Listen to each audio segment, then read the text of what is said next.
The purpose of this podcast is simple. We want you to get to know your doctor before meeting them in person, because you're making a life-changing decision and time is scarce. The more you can learn about who your doctor is before you meet them, the better that first meeting will be. There's no substitute for an in-person appointment, but we hope this comes close. I'm your host, Eva Shea, and you're listening to Meet the Doctor. Today on Meet the Doctor, my guest is Michael Burgdorf. He's a board-certified plastic surgeon in Nashville, Tennessee. Welcome to the podcast. Hey, how you doing? Good to see you. Good to be here. Tell me about your practice. Nashville's such a great place to be, but you haven't been there forever, have you? No, we got here in 2009, and my journey kind of started back. I went to Notre Dame for college, played football at Notre Dame, and really kind of got myself grounded. And I played for Lou Holtz, who was awesome, and just a whole experience there.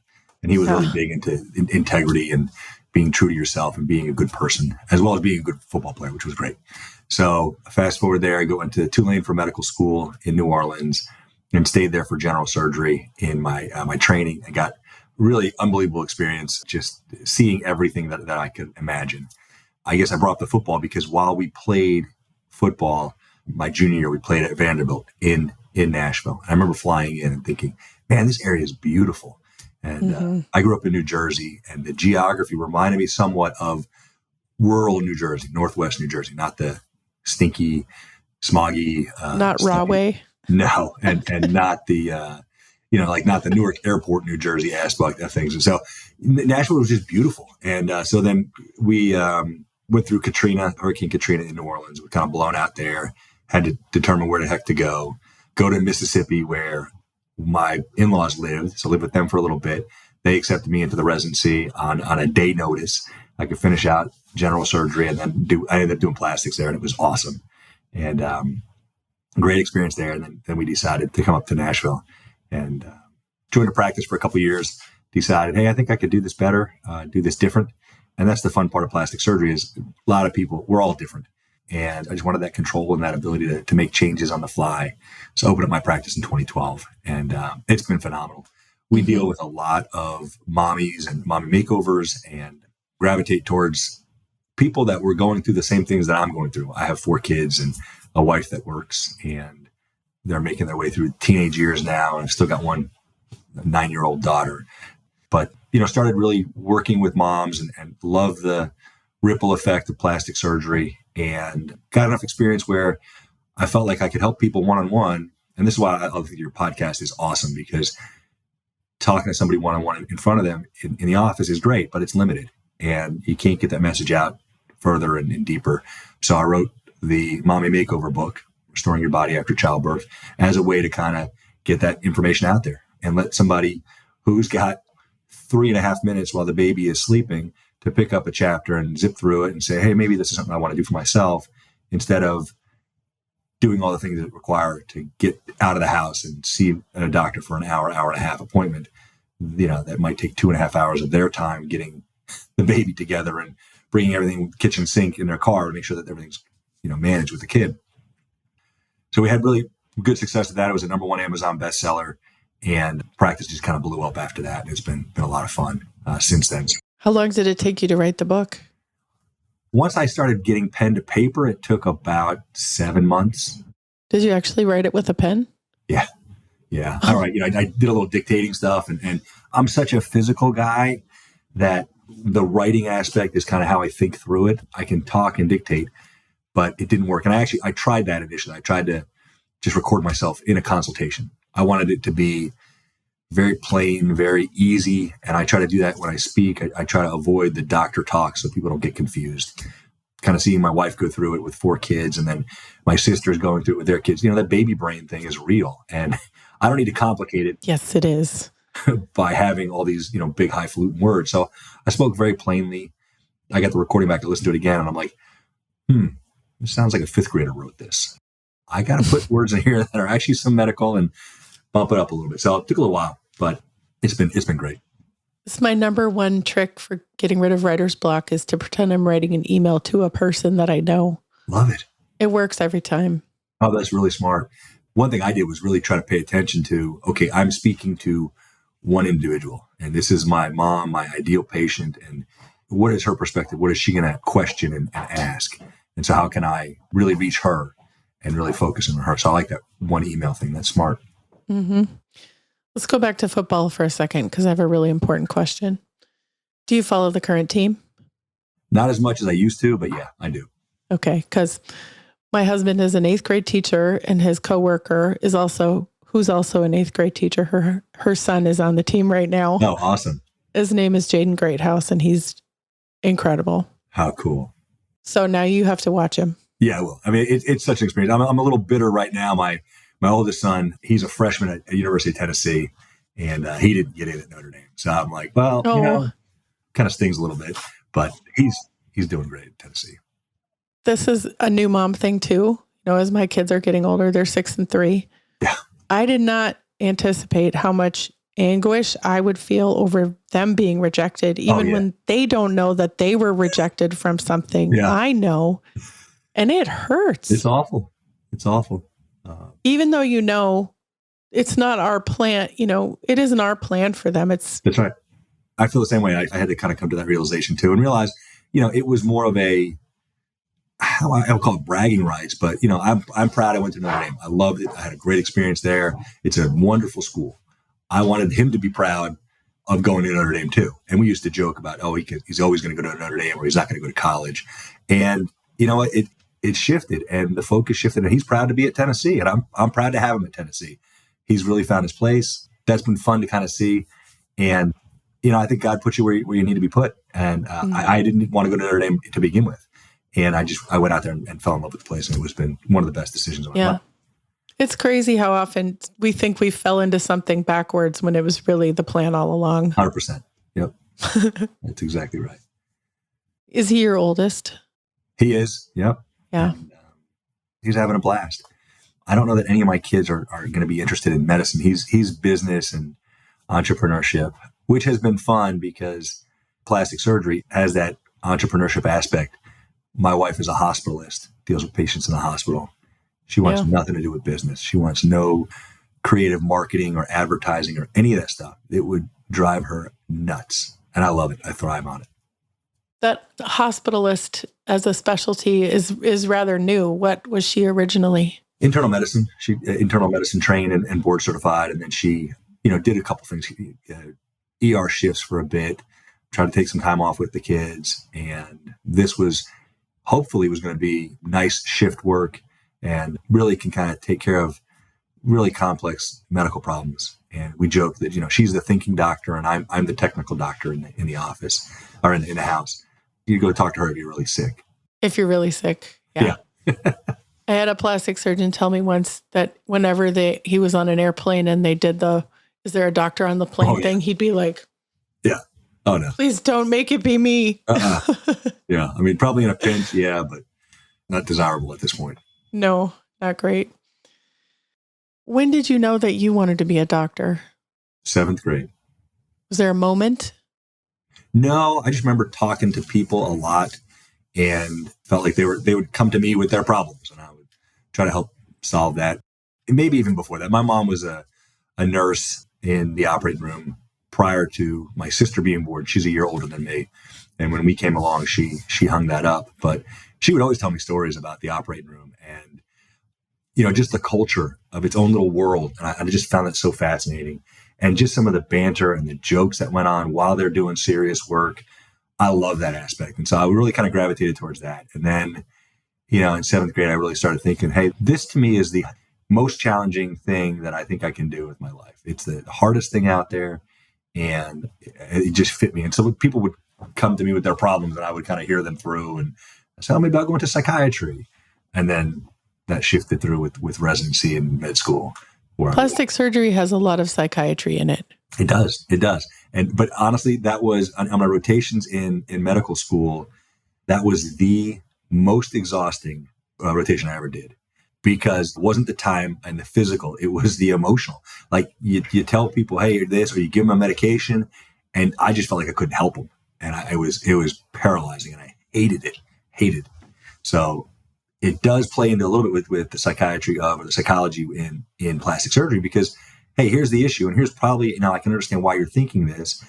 And we change this aspect of your body. Here's what's also going to happen with your thinking and with your confidence. And that's really been fun to marry those two together. You're mentioning, that fun part of being on a team in the OR, that was interesting to you, but you also were on a football team. Yeah. Are there similarities that you can express between those two things? Like, what did you learn about being on a football team that carried over into being on an OR team? There's a lot of stuff with that. Everybody's got to have their own position, and your position changes as your experience grows. And so even back into high school, I was captain of the football team. I was a good player, but interestingly enough, I was not recruited for football at a Division I college. In fact, my first choice was Dartmouth, and they told me later I didn't get in because my football wasn't strong enough. And so I said, okay, well, I'll go play at Notre Dame. I did not with those things, but I went not with the intent to play. And so I walked on my sophomore year, which I'll give you a side story on that. I decided that October of my freshman year, after not making the team for lacrosse, that I should maybe go out and play football, and talk to the coach, and he was all in. And then Rudy comes out Christmas break. And I'm like, oh no. I'd already made the arrangements. He said, come out first day of classes after the summer camp. Rudy comes out. I'm like, are there going to be 300 idiots out here like Rudy was trying to get on the team? And what am I going to do? And I just, I was going to try it. And there were about 305. And they took 5 of us and got rid of the other 300 guys who didn't belong out there, who were just inspired by the movie.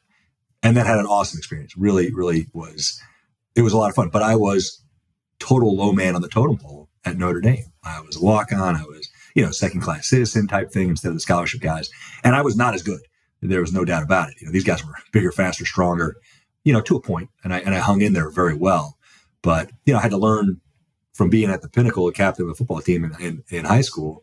Kind of got knocked down a notch with, well, Dartmouth didn't take you, to get back up to get on the team, but then still low man on the totem pole. So a lot of adjustments in humility, I think. And, that you've obviously got the captain of the team, or you've got the quarterback of the team. That's kind of the surgeon. Got to run the room. And there's things that you have to do. I can't run around on the football field by myself and try to make every tackle. There's 10 other guys that need to be there that help push people towards me so I can make the tackle. Same thing with, obviously, the surgery. We depend on the nurses a lot and first assist a lot, and the anesthesiologist. There's all that's at play.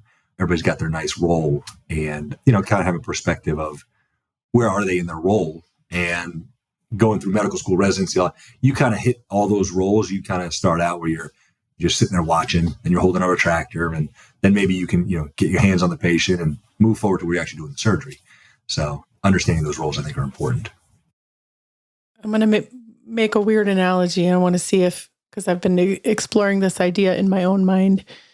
I used to think that a surgeon in an OR, that it would be kind of like driving a car. Like, you'd get in the car, and you know how when you drive somewhere and you get there and then you realize that you don't remember how you got there because you were on autopilot. Right. And I raised that once, and I don't remember who I was talking to, but they're like, no, it's not like that at all. But I didn't ever figure out why. So I kept thinking about it. And I think what's happening is you're doing surgery, but the thing occupying the second plane in your mind is the other people in the room, because you're also directing them and making sure they're doing their jobs because you are the quarterback, right? Yeah, very much. So there is no space to go anywhere else in your head. Like, you're doing 2 things at once, right? We do about 3 things or 4 things. Yeah. We've got, to your point, I'm doing the surgery and I'm helping guide the assistant. And that's where it gets really efficient and fun, when the first assistant and the scrub tech when they know what's going on, right? And I try to preempt that a little bit. Like, okay, hey, next I'm going to need a 2-0 Vicryl, and then we're going to use the Enzorb, and then we're going to use a 4-0 Monocryl. Okay, so get ready. And then we can get efficient and move through things. And I don't have to worry as much about them, but we're playing music and we're talking about what's going on. So it's to me, it's a fun atmosphere, and I'm having a conversation, but I'm working as I'm having a conversation. And I actually do better that way than just stand there or just work or just talk. And it used to drive me bananas in residency. There were a couple guys that you couldn't tell them hello because they would be like, "Oh, hi," and put their hands down and start talking. I'm like, "Hey, we got a patient here. We got to get moving. We'll talk later." And you got to shut that off. But to me, it's fun to have the conversation with the hands moving and seeing a lot of this stuff. So I think it's just more awareness overall of a lot of different planes that I feel like. And, then we can put some things on autopilot, like we can put on, I try to figure out what the gauge of the room is, right? And if it's right after lunch, people might get a little sluggish. And so we might have to get a little more upbeat music. Love listening to some Pitbull in the afternoon. It's great liposuction and tummy tuck music. But, starting off the day that way, it might be a little too much. So we kind of tone it down. So it's kind of fun to play the mood of the music as well.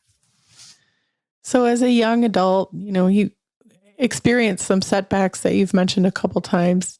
You're hoping to get into Dartmouth and you don't. You get on the football team just, without planning to at all.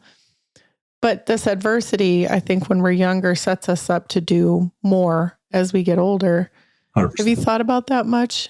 Oh, yeah. I mean, I thought about it as I was going through it, too, because it was, okay, can I make the team? Should I even bother trying out? And it was like, I never wanted to live with regrets. So it was, am I big enough, fast enough, strong enough?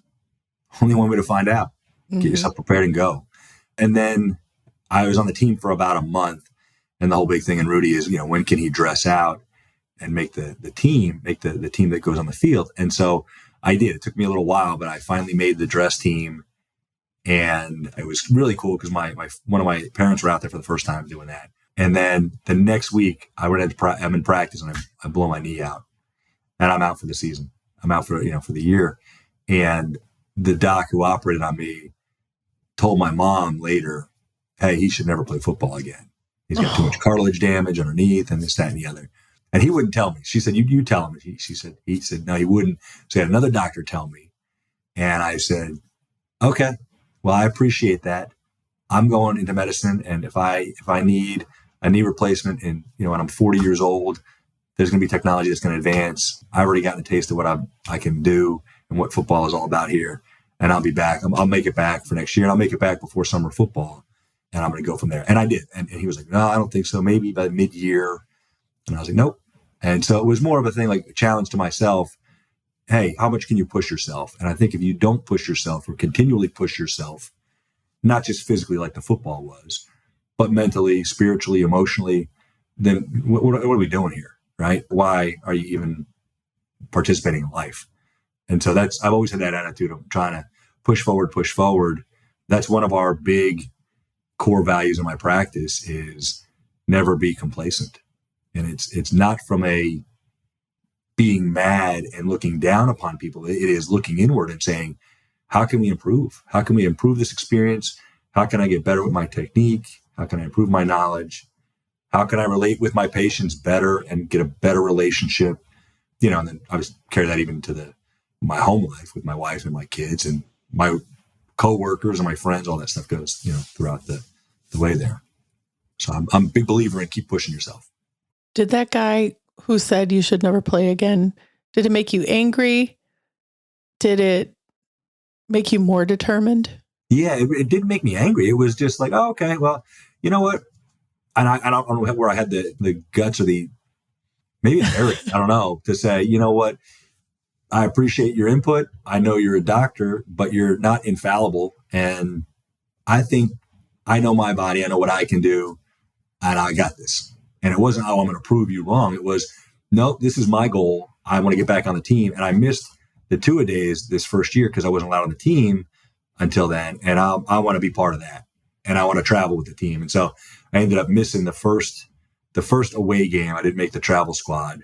And then I made every other game after that for the next 2 years. And it was awesome. It was a great experience. No regrets.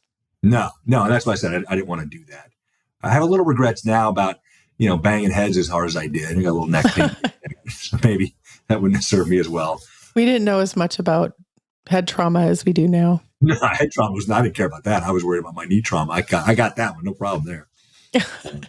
Yeah, but yeah, we didn't know. So you also played lacrosse because you grew up in New Jersey. So of course you played lacrosse. Yeah. Yeah. Were you defender? I was. Yep. I played my freshman year, started playing, and they said, you like to hit people with your football. Here, grab a stick and go beat somebody with this stick. Just don't try to chop their head off. I can do that. That's great. So it was good. I was very good in defending. I was not so good in carrying the ball and shooting. And so the stick skills weren't there, but the brute skills were pretty good. There's a place for that too. There's actually a place for everything on a lacrosse team. Oh yeah, that's right. Yeah, we had thunder and lightning. I think were coming. Some of the defenders. I was more of the thunder, and my buddies were more lightning quick. And I love that. He actually ended up playing at Notre Dame, and it was all American out there. So it was fun to kind of see him go with his pathway. Oh, that is cool. And he's an orthopedic surgeon. That's interesting. Of course. Okay, so I want to fast forward a little bit. You went through Katrina. You lived in New Orleans during that time? I did, yeah. Is that a story you can tell? Sort of. Actually, I ended up leaving right before it hit. My wife stayed. In New Orleans, there were 3 hospitals right associated with the university. Charity Hospital was the big one, the mothership, so to speak, where it was the indigent hospital. It was all the major trauma center. And then there was a smaller hospital, Tulane, and then the University Hospital. And I was down at the University Hospital. I had 5 patients, I think, maybe. And I was going to go and really hang out at Charity was my plan. And then, my neighbors were chefs. He was a chef, and he had lived there years and been through all different types of things. He's like, we're not going anywhere. I said, cool. Can you watch my dog? I got to go in and hang out. And my wife was on staff at Tulane, so she had a little office in the med school. And I was just going to stay in her office overnight.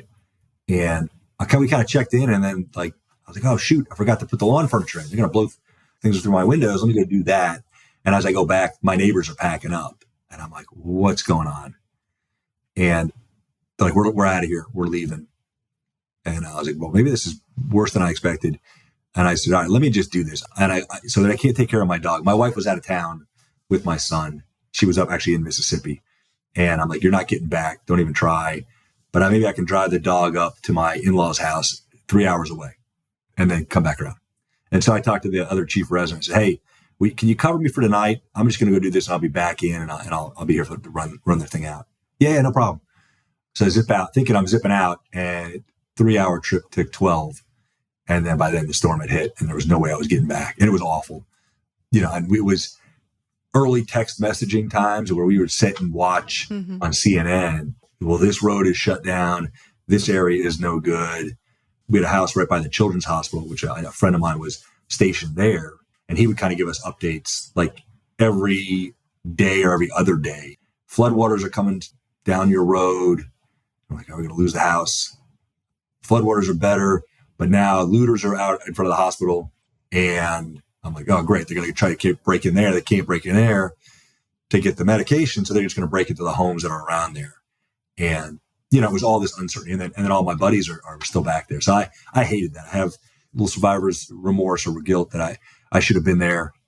But I don't know. I mean, God's got a way of doing things, and putting that dog that needed to get me out, because I would have stayed, and I would have been one of my close chief residents was really involved in it and almost got himself killed just in all the trauma and dehydration and giving.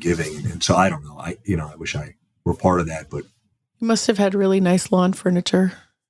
I guess so. I don't know. Why was that so important? Right. I mean, it's some stupid thing that just said, hey, run back home really quick. And then I grabbed the dog, and that's my plan, is I was going to go bring the dog in to the medical school in my wife's office and let him hang there. And at that point they had shut every entrance down. You had to have your badge to check in. And I can't sneak 100-pound lab in at this point. And then I had to make that decision. So yeah, it's still tough. But we go back to New Orleans. I love New Orleans. It's a city that just gets in your soul. Yeah, it's so great. I was in Houston during that, and within about 2 weeks, the whole city, I remember my apartment complex was 80% occupied, and within 2 weeks, it was 100%. And sure. People were just 10, 12 people in 1-bedroom apartments. Yeah. It was back when I was young and broke. So Yeah, it was pretty awful. We ended up at my in-laws, and then they lost power. And so we ended up at my brother-in-law, and my wife was pregnant at that point. And it was miserable in our little world, not as misery as losing a house and losing a person. But yeah, even seeing some of the stories. In this sort of indirect way, is this how you ended up being a plastic surgeon? Were you already going to be a plastic surgeon? Or? Yeah, it was. I went through medical school, did a rotation on plastics. I thought I was going to go orthopedics because of all the sports and all the rest of that stuff. But, background, love that. And again, God's got a way to just kind of push you over here a little bit.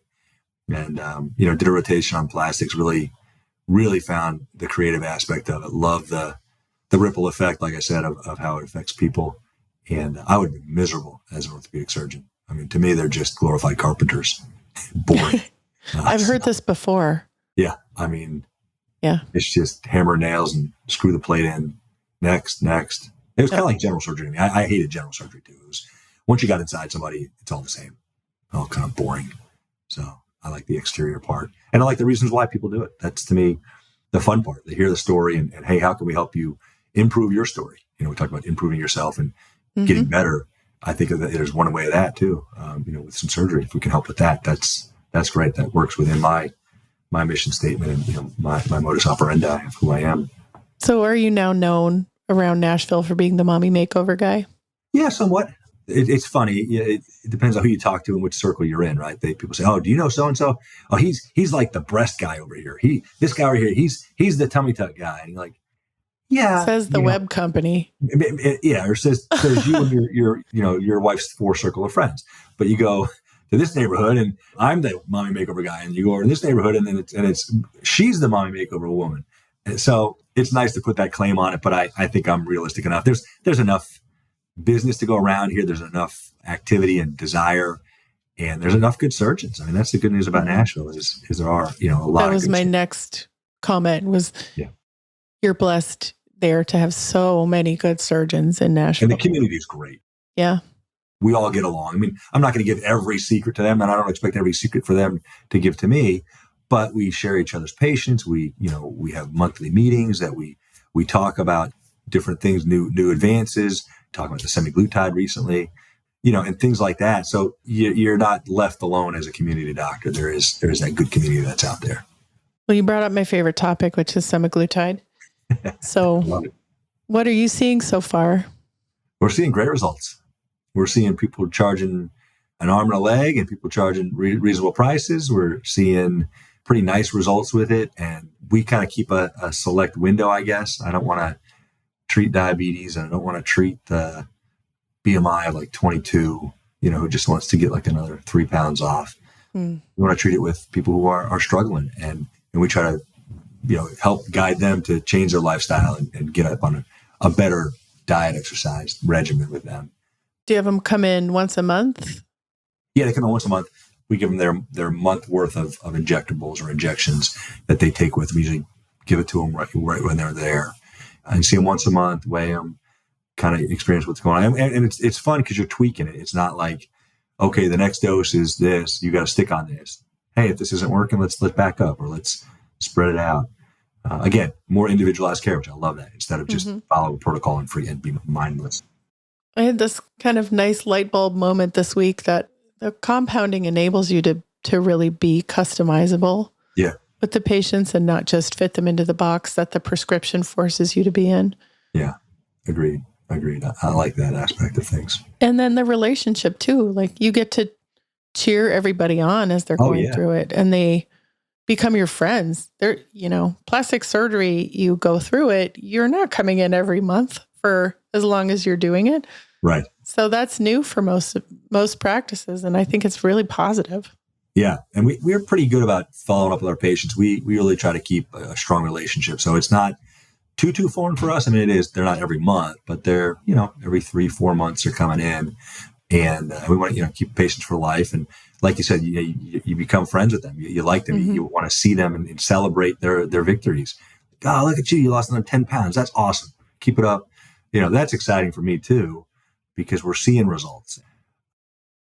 If someone's listening today and they want to come see you or find out more about you, where should they look? Yeah, go to the website, musiccityplasticsurgery.com. We're on Instagram. we play around on there a little bit. We try to show a little more of a fun side of us, and we've got some fun videos of the Fat Fighting Championship and a couple different things there that we have a good time with. That sounds interesting. And then and call us anytime. I think it's 615-205-5155. But musiccityplasticsurgery.com is the easiest way to get us. And then on Instagram. I'll make sure we put all those links in the show notes, make it easy to find you. That'd be easy. And I'm so honored that I got to get to know you today. Thanks, Eva. I appreciate you letting me ramble on for a little bit. It's fun to talk to you and share my story a little bit. If you're considering making an appointment or are on your way to meet this doctor, be sure to let them know you heard them on the Meet the Doctor podcast. Check the show notes for links, including the doctor's website and Instagram, to learn more. Are you a doctor or do you know a doctor who'd like to be on the Meet the Doctor podcast? Book your free recording session at meetthedoctorpodcast.com. Meet the Doctor is made with love in Austin, Texas, and is a production of The Axis, TheAxis.io.